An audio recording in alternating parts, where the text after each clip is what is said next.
Hello friends, welcome to today's video where we will be discussing the SFI exam, how to tackle it.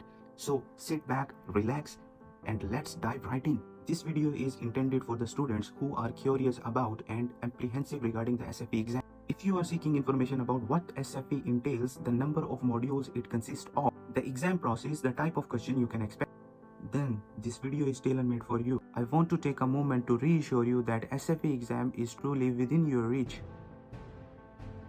SFI stands for Svenska för Invandrare in Swedish, translates to Swedish for immigrants in English.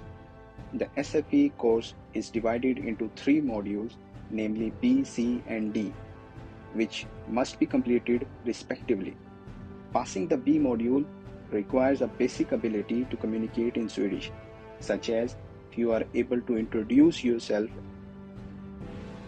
and having a basic understanding of the language. The C and D modules require you to take a proper exam administered by your enrolled institute.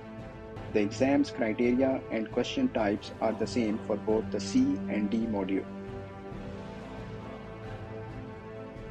It is important to note that there is no grading system. Instead, the examiner will provide a yes if you pass the exam or no if you don't for each module. First thing first, let's take a look at different types of section that you will encounter in the SFI exam. The exam consists of 4 sections: writing, reading, listening, and speaking.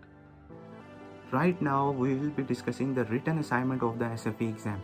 I have some valuable tips for you how you can successfully write and get the yes from the examiner. In the written section, you will be given a choice to either write an email or a letter to someone.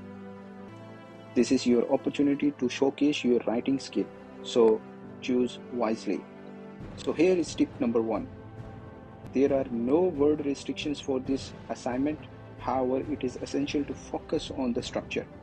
Pay attention to your opening, main body, and ending, regardless of the length. Even 4 to 6 lines can be sufficient. Tip number 2. Spelling mistakes can be a common pitfall. To avoid them, try to be concise and write a short paragraph, no matter if that paragraph consists of just 4 lines. Tip number 3. It is better to write in the present tense and avoid sharing past stories. This will help you maintain clarity and reduce the chances of getting stuck or making tense mistakes. Final tip, there is no need to panic. With these helpful tips, you can tackle the written assignment with confidence and ease.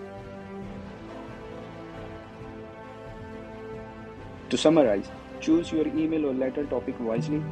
Focus on the structure rather than word count. Stick to the present tense. Be concise to minimize spelling mistakes.